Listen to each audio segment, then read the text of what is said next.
Welcome back to my YouTube channel.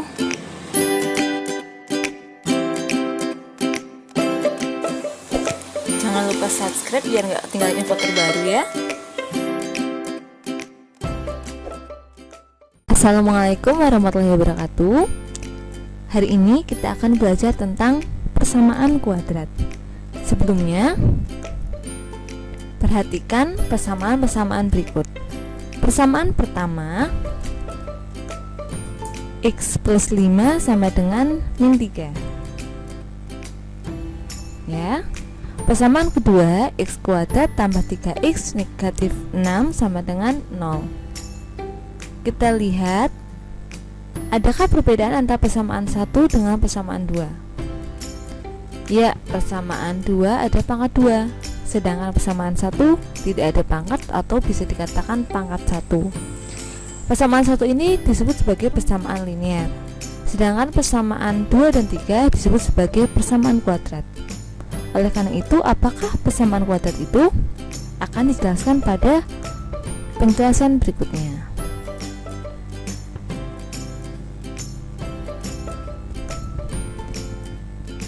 Persamaan kuadrat adalah suatu persamaan dengan pangkat tertinggi dari variabelnya adalah 2.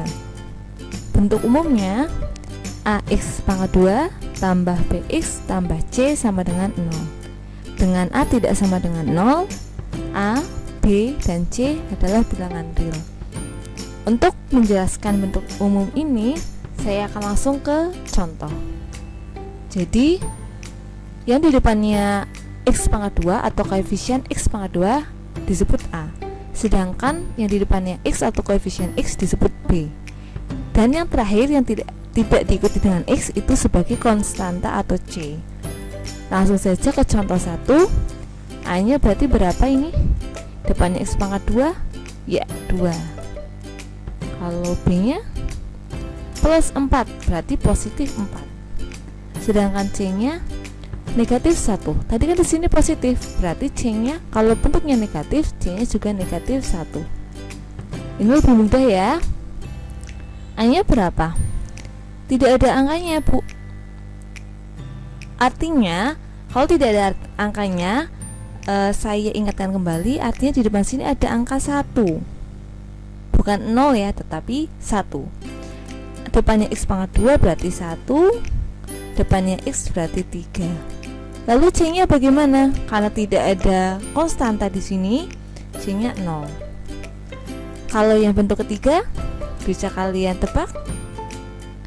Ya, A-nya 1, B-nya tidak ada X-nya. Oh, berarti B-nya 0, C-nya negatif 9.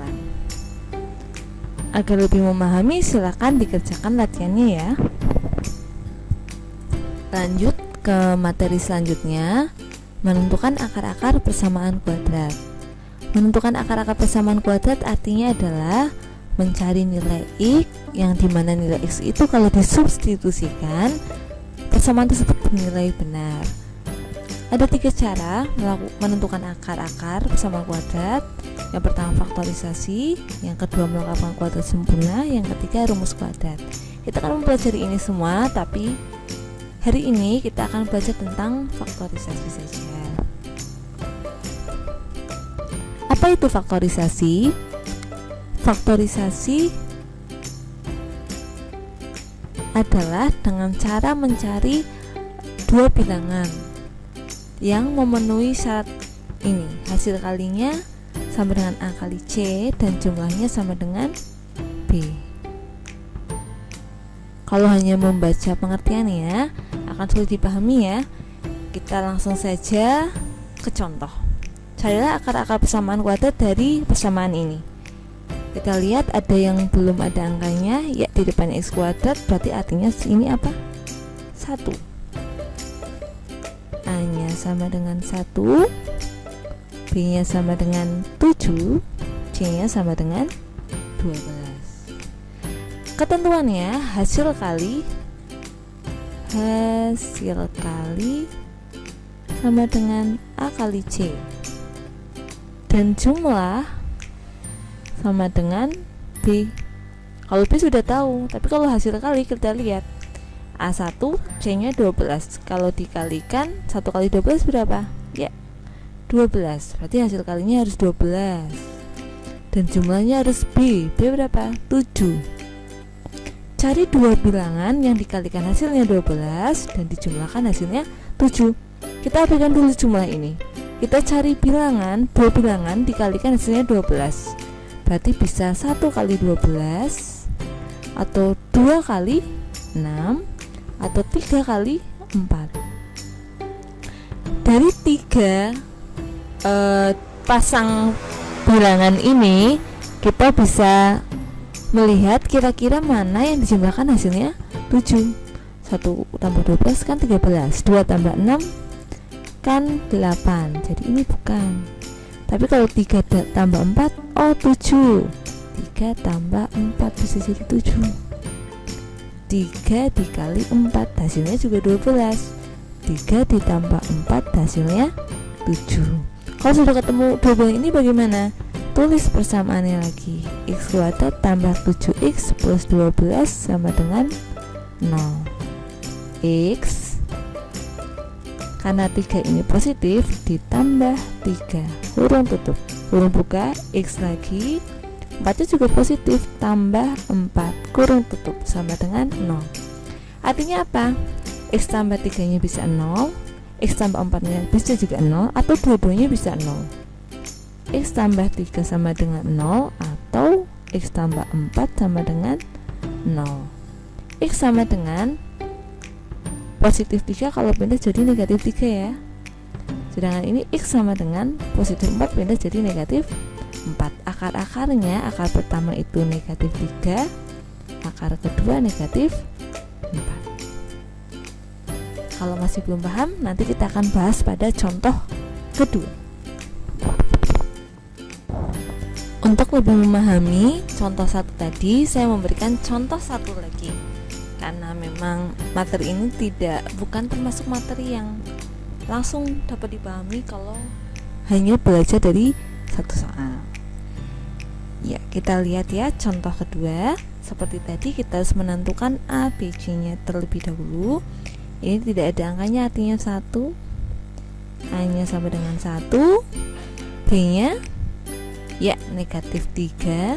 C nya negatif 28. Kok negatif? Jangan khawatir, tidak sesulit yang kalian bayangkan. Ingat, hasil kali sama dengan A kali C dan jumlah sama dengan B. Hasil kalinya harus berapa? 1 kali min 28, berarti min 28 ya.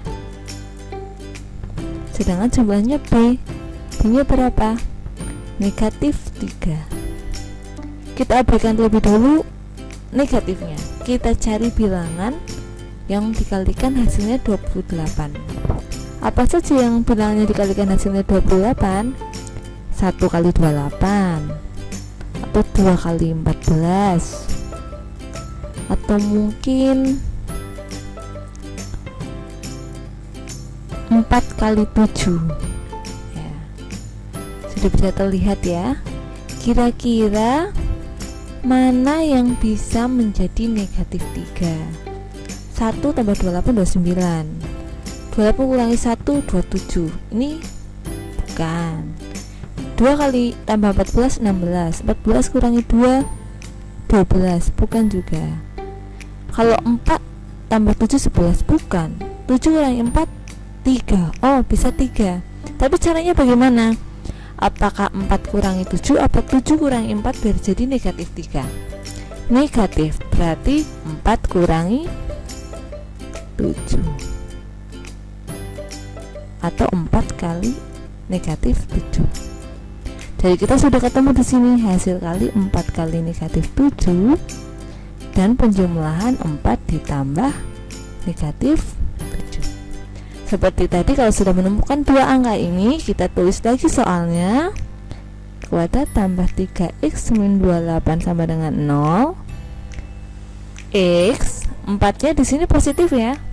Tambah 4 x 7 nya negatif, kurangi 7 sama dengan 0.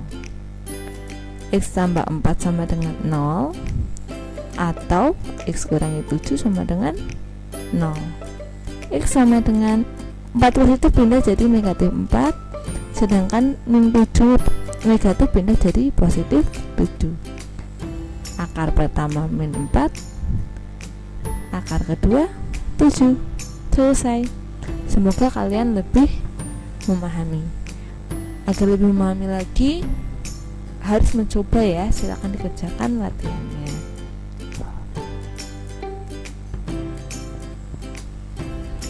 Untuk review, bagaimana dengan masalah ini? Kalau kalian disuruh mencari akar persamaan dari persamaan kuadrat ini, adakah perbedaan dari akar yang tadi? Silakan kalian ketik di komen ya, apa bedanya masalah ini dengan masalah persamaan kuadrat sebelumnya. Tidak perlu dicari penyelesaiannya, kalau mau dicari juga boleh, tapi tidak perlu dicatat karena akan kita bahas pada pertemuan selanjutnya. Saya akhiri, wassalamualaikum warahmatullahi wabarakatuh.